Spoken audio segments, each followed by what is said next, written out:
ഈശ്വരും ഷാഫിക്കും രാഹുൽ മാങ്കൂട്ടത്തിലും വലിയ തിരിച്ചടിയാകും. കോൺഗ്രസിന് നല്ലതല്ലേ അത്?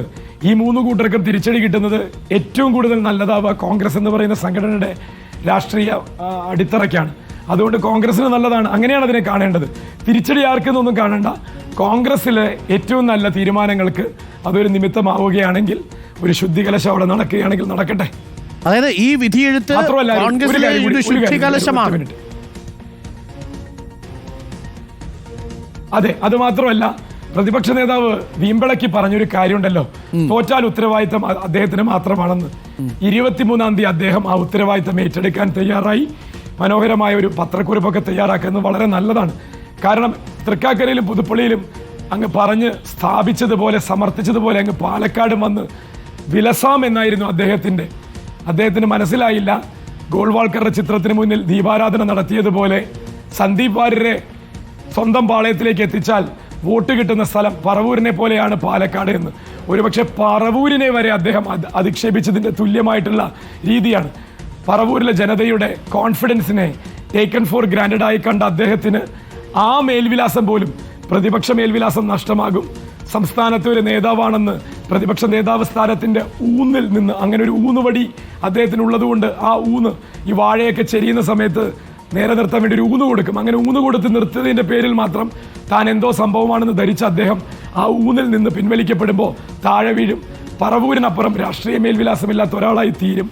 അതിനൊക്കെ മുന്നേ അദ്ദേഹത്തിനോട് ചില ഉപദേശങ്ങൾ നൽകുന്നതിന് വേണ്ടിയും അദ്ദേഹത്തെ ഒന്നുകൂടി കേൾക്കുന്നതിന് വേണ്ടിയും ഞാനൊരു പൊളിറ്റിക്കൽ പേഴ്സൺ ആയതുകൊണ്ടും അദ്ദേഹം പൊളിറ്റിക്കലായിട്ട് ആ പദവിയിൽ തുടരുന്നുണ്ട് എങ്കിൽ 24-ാം തീയതി തിരുവനന്തപുരത്ത് ഞാനൊരു അപ്പോയിന്റ്മെന്റ് ചോദിച്ചിരുന്നു. അത് സന്മനസ്സോടുകൂടി ഇന്നോ നാളെയോ തന്നെ തരണം. 23-ാം തീയതിയിലേക്ക് പിന്നെ നീട്ടണ്ട. കാരണം അത് തരാൻ താങ്കൾ മാത്രവുമല്ല, എനിക്കെതിരെ ആരോപണം ഉന്നയിച്ച കൂടിക്കാഴ്ച അദ്ദേഹവും ഞാനും തമ്മിൽ തന്നെ ആവുന്നതാണ് കുറച്ചുകൂടി നല്ലത്. ആവശ്യമില്ലല്ലോ. ഞാനിതാ ചോദിക്കുകയാണ്, മാധ്യമങ്ങളിലൂടെ അറിയിക്കുകയാണ്. പ്രതിപക്ഷ നേതാവ് എന്ന് പറയുന്നത് ഒരു പബ്ലിക് ഓഫീസാണ്.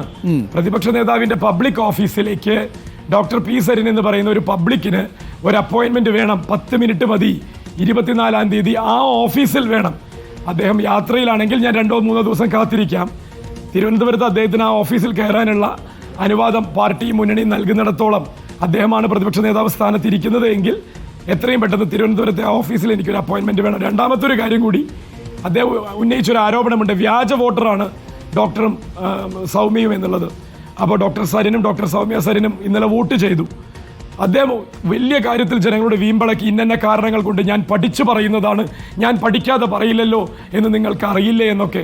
അങ്ങനെ പഠിച്ചു പറഞ്ഞ ആ മനുഷ്യന് സ്വന്തം പോളിംഗ് ഏജന്റിനെ കൊണ്ട് ഒരു ചലഞ്ചെങ്കിലും അവിടെ ചെയ്യിപ്പിക്കാമായിരുന്നില്ലേ? ഇന്ന കാരണങ്ങൾ കൊണ്ട് ഇവരിവിടുത്തെ സ്ഥിരതാമസക്കാരല്ല, ഇവരിവിടുത്തെ വോട്ടറല്ല. എന്തേ അദ്ദേഹം ചെയ്യാഞ്ഞത്? ജനങ്ങളെ പറഞ്ഞു പറ്റിച്ചു. വോട്ടർമാര് എന്നുള്ള രീതിയിൽ പാലക്കാടുകാരെ പറഞ്ഞു പറ്റിച്ചു. കുറച്ചെങ്കിലും അദ്ദേഹത്തിന് രാഷ്ട്രീയ മാന്യതയുണ്ടെങ്കിൽ അദ്ദേഹം ഏറ്റു പറയണം, ഞാൻ ഉന്നയിച്ച ആരോപണം ദുരാരോപണമായിരുന്നു. ഡോക്ടർ സരിനും ഡോക്ടർ സൗമ്യ സരിനുമുള്ള വോട്ട് അത് നിഷേധിക്കാൻ പറ്റാത്ത ജനാധിപത്യ അവകാശമാണ്. അതുകൊണ്ടാണ് കോൺഗ്രസിന്റെ പോളിംഗ് ഏജന്റ് അത് ചലഞ്ച് ചെയ്യാതിരുന്നത് എന്ന് നാണം കെട്ട രീതിയിലേക്ക് പറയുന്ന വാക്കിന് വിലയില്ലാത്ത, നിലവാരമില്ലാത്ത ഒരു പ്രതിപക്ഷ നേതാവ് സ്ഥാനത്ത് അദ്ദേഹം ഇനി 2 നാൾ കൂടി തുടരും. അത് സഹിക്കേണ്ട ബാധ്യത മാത്രമേ ഇനി കേരളത്തിനുള്ളൂ. അല്ല, ഒരു കാര്യം കൂടി സരിൻ, അതായത് താങ്കൾ പറയുന്നത് മാപ്പ് പറയണം, ആ ദുരാരോപണം തിരുത്തി മാപ്പ് പറയണം, താങ്കളുടെ വോട്ട് വ്യാജ വോട്ടാണെന്ന്, താങ്കളുടെയും സൗമ്യയുടെയും വോട്ട് വ്യാജ വോട്ടാണെന്നുള്ള ആരോപണത്തിൽ നിന്ന് പിൻവാങ്ങണം, മാപ്പ് പറഞ്ഞു പിൻവാങ്ങണമെന്നാണ് താങ്കൾ ആവശ്യപ്പെടുന്നത്.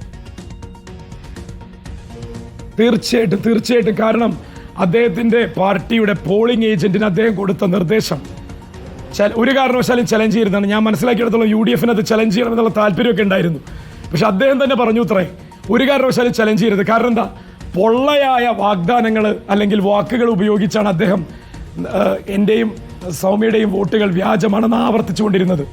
അതറിയുന്ന ആൾ അദ്ദേഹം ആയതുകൊണ്ട് തന്നെ അദ്ദേഹം തന്നെ അതിൽ ഇടപെട്ടു എന്നുള്ളതിൽ വലിയ സന്തോഷം. അദ്ദേഹം തന്നെയാണ് നിർബന്ധപൂർവ്വം ചലഞ്ച് ചെയ്ത് പോകരുതേ, നമ്മൾ അബദ്ധത്തിലാവുമെന്ന് പറഞ്ഞത്. കാരണം ഞാൻ അതിൽ ഒരു വലിയ clarity രസകരമായ വരുത്തിക്കോട്ടെ. കാര്യം ഉണ്ടായിരുന്നു. സരിൻ, ഈ എന്റെ തെരഞ്ഞെടുപ്പ് നാമനിർദ്ദേശ പത്രിക ഈ 2 ദിവസത്തിനു ശേഷം പ്രതിപക്ഷ നേതാവിനെ താങ്കൾ ഔദ്യോഗികമായി കാണണം എന്നുള്ള ആണ് നമ്മൾ റിപ്പോർട്ടറിലൂടെ താങ്കൾ ആവശ്യപ്പെടുന്നത്. എന്തിനു വേണ്ടിയാണ് താങ്കൾ പ്രതിപക്ഷ നേതാവിനെ കാണുന്നത്? അതൊരു സംവാദത്തിന് വേണ്ടിയാണോ, അതല്ല പാർട്ടിയുമായി ബന്ധപ്പെട്ട ചില ആശങ്കകൾ താങ്കൾക്ക് അറിയിക്കണം? താങ്കൾ ഇപ്പോൾ ആ പാർട്ടിയിൽ ഇല്ലല്ലോ. എന്തിനു വേണ്ടിയാണ് പ്രതിപക്ഷ നേതാവിനെ താങ്കൾ ഔദ്യോഗികമായി കാണുന്നത്? അല്ല, ഞാൻ പറഞ്ഞല്ലോ, പബ്ലിക് ഓഫീസാണ് അല്ലേ? അതെ, പ്രതിപക്ഷ നേതാവ് എന്ന് പറയുന്നത് ഒരു പബ്ലിക് ഓഫീസാണ്. ഞാനൊരു പൊതുജനത്തിന്റെ ഭാഗമായി പബ്ലിക്കായി അദ്ദേഹത്തെ കാണാൻ താല്പര്യപ്പെടുന്നു. എന്ത് പറഞ്ഞു എന്നുള്ളത് ഞാൻ പറഞ്ഞു കഴിഞ്ഞ ശേഷം നിങ്ങളോട് വ്യക്തമാക്കാം. അതെന്റെ അവകാശമല്ലേ? എൻ്റെ അവകാശമല്ലേ അത്? അദ്ദേഹത്തെ കാണാനുള്ള അപ്പോയിന്റ്മെന്റ് സീക്ക് ചെയ്യുക എന്നുള്ളത് പൊതുജനത്തിന്റെ ഭാഗമായി നിൽക്കുന്ന എൻ്റെ അവകാശമാണ്. അദ്ദേഹം പബ്ലിക് ഓഫീസിൽ ഇരിക്കുന്നിടത്തോളം കാലം പറഞ്ഞ കാര്യങ്ങൾ എന്ത് എന്നുള്ളത് കൃത്യമായും മാധ്യമങ്ങൾക്ക് മുന്നിൽ പറഞ്ഞ ശേഷം വന്ന് ബോധ്യപ്പെടുത്തുകയും ചെയ്യാം. ഞാൻ ഒരു കാര്യം കൂടി പറയുകയാണ്. അദ്ദേഹം എന്തുകൊണ്ടാണ് എന്റെ വോട്ട് വ്യാജമാണ് എന്നുള്ളതിൽ നിന്ന് പിന്മാറിയത് എന്നുള്ളതും കൂടി പ്രേക്ഷകർ അറിയണമല്ലോ. എന്റെ നാമനിർദ്ദേശ പത്രിക അക്സെപ്റ്റ് ചെയ്തത് തെരഞ്ഞെടുപ്പ് കമ്മീഷനാണ്. ഞാൻ അവിടെ എഴുതി കൊടുത്ത എന്റെ വോട്ടർ പട്ടികയിലെ ക്രമനമ്പർ പരിശോധിച്ചത് തെരഞ്ഞെടുപ്പ് കമ്മീഷനാണ്. തെരഞ്ഞെടുപ്പ് കമ്മീഷൻ വാലിഡേറ്റ് ചെയ്ത ശേഷം മാത്രം ആ വോട്ട് വാലിഡ് ആണെന്ന് തെരഞ്ഞെടുപ്പ് കമ്മീഷന് ബോധ്യപ്പെട്ടതിന് ശേഷമാണ് എന്റെ നാമനിർദ്ദേശ പത്രിക അവിടെ സ്വീകരിക്കപ്പെട്ടത്. അതിന്റെ അടിസ്ഥാനത്തിൽ സ്ഥാനാർത്ഥിയായ ഒരാൾക്ക് വോട്ട് വ്യാജമാണ് എന്ന് പറഞ്ഞാൽ എനിക്ക് തോന്നുന്നു അദ്ദേഹത്തിന് കൃത്യമായ ഒരു നിയമോപദേശം എവിടുന്നോ കിട്ടിയിട്ടുണ്ട്. അദ്ദേഹം പഠിച്ചത് നിയമമാണോ എന്ന് എനിക്ക് അറിയില്ല. പക്ഷെ എവിടുന്നോ ഒരു ഉപദേശം കിട്ടി. ഇനി അതിൽ കൂടുതൽ കയറി പിടിക്കണ്ട. കാരണം നാമനിർദ്ദേശീയ പത്രിക തള്ളാനാണ് അങ്ങനെയാണെങ്കിൽ ആവശ്യപ്പെടുന്നത്. LDF-ലേക്കും NDA സ്ഥാനാർത്ഥി പറയുന്നത് NDA-യിലേക്കും പോയിട്ടുണ്ട് എന്ന് പറയണമെങ്കിൽ എന്തോ കാര്യമായി കണ്ണാടിയിലും മാത്തൂരിലും പിരായിരിയിലും സംഭവിച്ചിട്ടുണ്ട്. NDA സ്ഥാനാർത്ഥി എന്നോട് പറഞ്ഞത് UDF-ലെ പല ജനപ്രതിനിധികളും അവരുടെ വോട്ടർമാരെ ബൂത്തിലെത്തിക്കാൻ തയ്യാറായിരുന്നില്ല എന്നാണ്. അങ്ങനെ ഒരു നിസ്സംഗത ഈ UDF-ലെ ജനപ്രതിനിധികൾക്കുണ്ടായിരുന്നോ? UDF-ലെ ജനപ്രതിനിധികൾ എന്നുള്ളതിനും അപ്പുറം UDF-ന് സത്യം പറഞ്ഞാൽ ഇന്നലത്തെ ഇലക്ഷൻ നിയന്ത്രിക്കാൻ പ്രവർത്തകർ പോലും ഇല്ലാതൊന്ന് കോർഡിനേറ്റ് ചെയ്യാൻ. കാരണം വന്ന പരിവാരങ്ങൾ മുഴുവൻ ഒരു ഉപതെരഞ്ഞെടുപ്പ് ആയതുകൊണ്ട് പ്രേക്ഷകരുടെ അറിവിലേക്കായി പറയുകയാണ്, അവർ മണ്ഡലം വിട്ടു പോകണമെന്നുള്ള നിയമമുണ്ട്. ഇല്ലെങ്കിൽ മണ്ഡലത്തിൽ അല്ലാത്ത ആളുകൾ അവിടെ തുടരുന്നുണ്ടെങ്കിൽ അതിന് കാര്യവും കാരണവും ബോധിപ്പിക്കണം. പോലീസിന് അവരെ വേണമെങ്കിൽ കരുതലിൽ വരെ വയ്ക്കാം. അതുകൊണ്ട് എല്ലാവരും ജില്ല വിട്ടുപോയി. എല്ലാ ഹോട്ടൽ ബുക്കിങ്ങുകളും അവസാനിപ്പിച്ച് വന്ന പരിവാരങ്ങൾ മുഴുവൻ പോയി. പാലക്കാട്ടത്തെ UDF എന്ന് പറയുന്നത് ഒരു ചിതറിയ സംവിധാനമാണ്. ഒരു വിഭാഗം വിട്ടുനിൽക്കുകയാണെന്ന് ഞാൻ ആദ്യം മുതലേ പറഞ്ഞു. ബാക്കിയുള്ളവരെ കൊണ്ട് ഔട്ട് ഏജന്റ് ആയിരിക്കുക, പോളിംഗ് ഏജന്റ് ആയിരിക്കുക, വരാത്ത വോട്ടുകളെ ബൂത്തിലെത്തിക്കാൻ വാഹനം വിട്ടുകൊടുക്കുക. വാഹനങ്ങൾ കുറെ അവര് വിലക്കെടുത്ത് നിർത്തിയിരുന്നു. കാരണം പണം ഒരുപാടുള്ളത് കൊണ്ട് സ്വന്തം വോട്ടുകളെ പോലും ബൂത്തിലെത്തിക്കാൻ എവിടേക്ക് പോകണം എന്ന് പോലും അറിയാത്ത കുറെ ചിതറിയ പ്രവർത്തകരെയും വെച്ച് ഇന്നലെ ഉച്ചവരെ എങ്ങനെയോ പിടിച്ചു നിന്നു. ഉച്ചയ്ക്ക് ശേഷം ഔട്ട് പോസ്റ്റിൽ ഇരിക്കാൻ, ഔട്ട് ഏജന്റ് ആയിരിക്കാൻ ഔട്ട് ബൂത്തുകളിൽ ആളില്ല. ഇൻ ബൂത്തുകളിലും അവസാനിപ്പിച്ചു ഏകദേശം പോളിംഗ് ഏജന്റ് ആയിരുന്നവർ. അതുകൊണ്ട് തന്നെയാണ് ഇന്നലത്തെ സ്ഥാനാർത്ഥിക്ക് അവസാനമായപ്പോൾ വലിയ ആശങ്ക വന്നതും അദ്ദേഹം അത് സംഘർഷത്തിലേക്ക് വഴിവെപ്പിക്കുന്ന രീതിയിൽ പെരുമാറിയതും. ശരി, അപ്പോൾ നന്നായി തന്നെ റെസ്റ്റ് എടുക്കുക. 1-2 ദിവസം. എനിക്ക് തോന്നുന്നു ഇനി പൊതുപ്രവർത്തകരായ സ്ഥിതിക്ക് റെസ്റ്റ് എടുക്കൽ എന്നൊക്കെയുള്ളത് സങ്കല്പത്തിൽ മാത്രമാണ്.